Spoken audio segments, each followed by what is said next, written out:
दोस्तों, जैसे जैसे फॉसिल फ्यूल्स कम होते जा रहे हैं, उसी प्रकार से हमारी इलेक्ट्रिसिटी के पर यूनिट रेट्स भी बढ़ते जा रहे हैं, क्योंकि ज्यादातर इलेक्ट्रिसिटी अभी भी नॉन रिन्यूएबल सोर्सेज से ही बनाई जा रही है। दोस्तों, आप सभी लोग जानते ही होंगे कि गवर्नमेंट भी आजकल रिन्यूएबल सोर्सेज से इलेक्ट्रिसिटी जनरेशन को काफी बढ़ावा दे रही है, जिसके लिए वे इस क्षेत्र में रॉ मटेरियल्स एवं टैक्सेस पे भी सब्सिडीज दे रही है और इसीलिए सोलर फार्मिंग या सोलर पैनल्स लगाने का बिजनेस काफी तेजी से बढ़ रहा है और इसके फ्यूचर में भी अच्छे प्रोस्पेक्ट्स दिख रहे हैं। दोस्तों, अब आपने इस बिजनेस के बारे में आम जानकारी, जैसे कि ये बिजनेस स्टार्ट कैसे करना है, इसका documentation, application process, raw materials वगैरह के बारे में काफी वीडियोस देखे ही होंगे। और यदि आप इसके बारे में डिटेल में जानकारी चाहते हैं तो हमने हमारे चैनल पे भी इसके ऊपर एक वीडियो बनाया है, जिसका लिंक अभी आपको आई बटन में दिख रहा होगा। आप सोलर फार्मिंग की डिटेल्स की जानकारी उस वीडियो के थ्रू ले सकते हैं। इसीलिए आज की वीडियो में हम स्पेसिफिकली प्राइसिंग या कॉस्टिंग के बारे में जानेंगे, जिसके बारे में आमतौर पर आपको ज्यादा जानकारी देखने नहीं मिलती है। दोस्तों, आज की वीडियो में हम आपको सैंपल के तौर पे एक 5 केवीए का सोलर सिस्टम की कॉस्टिंग बताएंगे, जिसको आप दोनों ही तरीके से अपने ओन कंजम्पशन के लिए या फिर सेल करके इससे इनकम जनरेट करने के लिए इस्तेमाल कर सकते हैं। इस कॉस्टिंग से आपको एक मुख्य तौर पे अंदाजा लग जाएगा कि यदि आप इससे बड़ा सोलर सिस्टम स्केल करना चाहते हैं तो आपको अप्रोक्सीमेटली कितना खर्चा आ सकता है। इसके अलावा हम सबसे मुख्य तौर पे ये जानकारी भी बताएंगे कि आपका इन्वेस्टमेंट, यानी कि आपने सोलर सिस्टम लगाने में जो कैपिटल खर्चा किया है उसकी रिकवरी करने में कितना समय हो जाएगा और आप कब से प्रॉफिट जनरेट करना स्टार्ट कर सकते हैं। अब इससे पहले कि हम वीडियो में आगे बढ़े, यदि आपने अभी तक हमारे चैनल को सब्सक्राइब नहीं किया है तो इसे सब्सक्राइब कर लें और बेल नोटिफिकेशन आइकन को दबाएं, ताकि आपको इस प्रकार की जानकारी आगे भी मिलती रहे। दोस्तों, अब 1 केवीए सेटअप की बात करें तो यहाँ पे स्टोरेज और ट्रांसमिशन लॉस की वजह से आप 800 वॉट तक का सिस्टम यहाँ पे चला सकते हैं। तो इस कैलकुलेशन से 5 केवीए के सेटअप से आप 4000 वॉट या 4 किलोवाट का सिस्टम चला सकते हैं। तो इस सेटअप से यदि आप घरेलू सिस्टम चलाना चाहते हैं तो आपके घर के सभी अप्लायंसेस जैसे कि एसी, कूलर, फ्रिज वगैरह का सेटअप आसानी से चल जाएगा। दोस्तों, अब हम आज के मुख्य टॉपिक यानी कि सीधे इसकी प्राइसिंग की ओर बढ़ते हैं।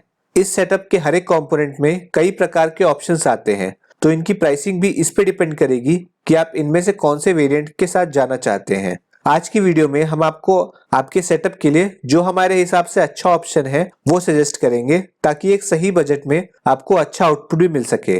और हाँ दोस्तों, यहाँ पर न सिर्फ प्राइसिंग बल्कि आउटपुट भी, यानी कि आपके एक दिन में कितना यूनिट प्रोड्यूस होगा, ये भी आपके हर एक प्रोडक्ट में आप कौन सा ऑप्शन चूज करते हैं उस पर डिपेंड करेगा। दोस्तों, अब सबसे पहले इस सिस्टम का हार्ट यानी कि सोलर पैनल्स की प्राइसिंग देख लेते हैं। सोलर पैनल्स में कई प्रकार के वेरिएशंस आते हैं, लेकिन यहाँ पर हम सबसे ज्यादा यूज होने वाले 2 टाइप के पैनल्स यानी कि पॉली और हाफ कट पैनल्स की प्राइसिंग देखेंगे। दोस्तों, इन दोनों ही टेक्नोलॉजी में भी प्राइसिंग का काफी फर्क है, क्योंकि इन दोनों के आउटपुट भी अलग अलग है, जिसके बारे में अभी आपको मैं डिटेल में समझा रहा हूँ। अब सबसे पहले पॉली पैनल्स की बात करें तो ये आपको करीब 30 रुपए प्रति वॉट के रेट के हिसाब से मिलेगा। तो इस हिसाब से आपका 1 किलोवाट का पैनल 30,000 रुपए का पड़ा। और वहीं यदि आप 5 किलोवाट का सेटअप कर रहे हैं तो यहाँ पे सोलर पैनल्स आपको करीब 1.5 लाख रुपए के पड़ेंगे। अब पॉली पैनल्स में आपका पर किलोवाट में 4 यूनिट इलेक्ट्रिसिटी का जनरेशन होता है, यानी कि एक 5 किलोवाट सिस्टम से आप दिन में 20 यूनिट के आसपास जनरेट कर सकते हैं। वही यदि हम हाफ कट पैनल्स की बात करें तो इसका प्राइस आपको तकरीबन 38 रुपए प्रति वॉट के हिसाब से पड़ेगा और एक 5 किलोवाट सिस्टम के लिए आपका करीब 1,90,000 रुपए का खर्चा आएगा। वहीं आप पॉली पैनल्स में 1 किलोवाट पर 6 यूनिट जनरेट कर सकते हैं। तो एक 5 किलोवाट सिस्टम से आप एक दिन में 30 यूनिट तक जनरेट कर सकते हैं।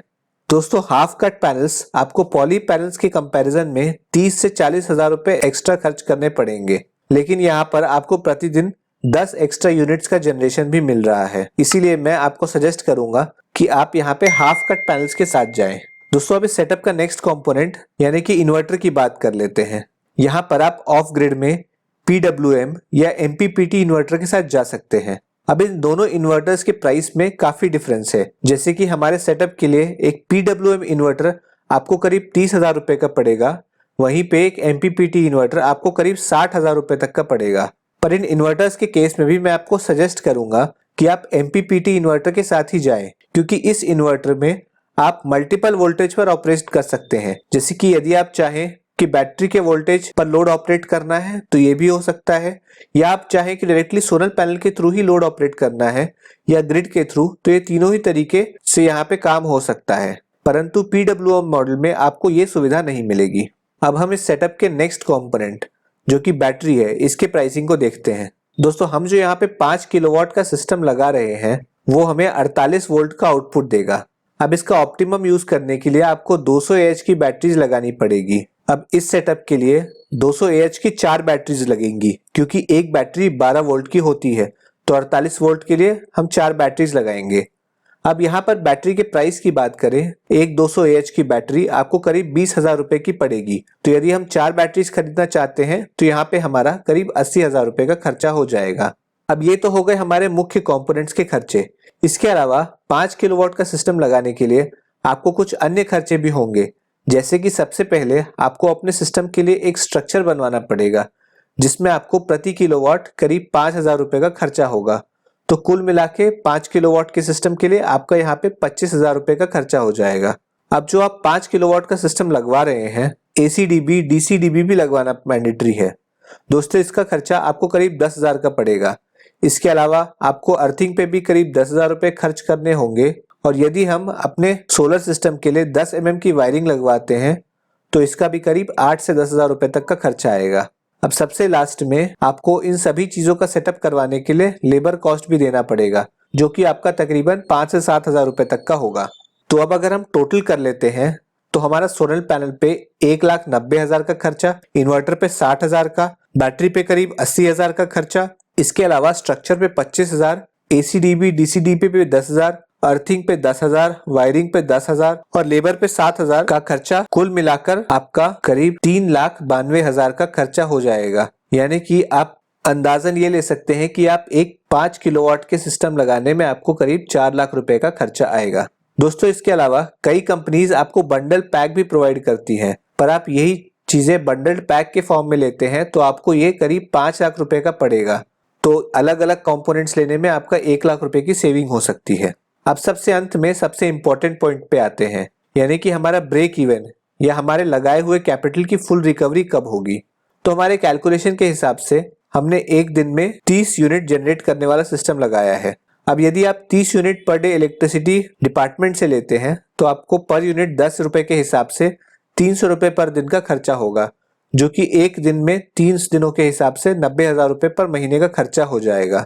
तो आपके साल का करीब 1 लाख रुपए खर्चा हो गया। यानी कि आपका इन्वेस्ट किया हुआ अमाउंट आपको 4 से 5 साल के अंदर फुल्ली रिकवर हो जाएगा। दोस्तों, अब किसी भी अच्छे सोलर पैनल की 25 साल की वारंटी मिलती है, तो जो भी आपका अगले 20 साल में खर्चा बच रहा है वो आपका प्रॉफिट हो जाएगा। अब मैंने आपको आपके ब्रेक इवन के लिए 4 साल की बजाय 5 साल इसीलिए बताया है क्योंकि आपको हर 5 साल में एक बार बैटरीज बदलने की जरूरत पड़ेगी, क्योंकि ये बैटरीज की लाइफ ही 5 साल के करीब होती है और इतने अंतराल के बाद ये यूजुअली खराब हो जाती है। इस हिसाब से आप अपने पहले 5 साल में अपना इन्वेस्टमेंट रिकवर करने के बाद 20 साल तक प्रॉफिट कमा सकते हैं। दोस्तों, उम्मीद करता हूं कि आप लोगों को सोलर बिजनेस से रिलेटेड ये जानकारी अच्छे समझ में आ गई हो। यदि आपको हमारी ये वीडियो अच्छी लगी हो तो इसे लाइक कर दीजिए और अपने दोस्तों के साथ शेयर भी कीजिए। यदि आप इस प्रकार की जानकारी रेगुलर बेसिस पे चाहते हैं तो हमारे चैनल को सब्सक्राइब कर दें। इसके अलावा यदि आपका हमारे लिए कोई सुझाव है या आप हमसे कोई सवाल करना चाहते हैं तो आप हमें इंस्टाग्राम पे DM कर सकते हैं या कमेंट बॉक्स के माध्यम से बता सकते हैं। धन्यवाद।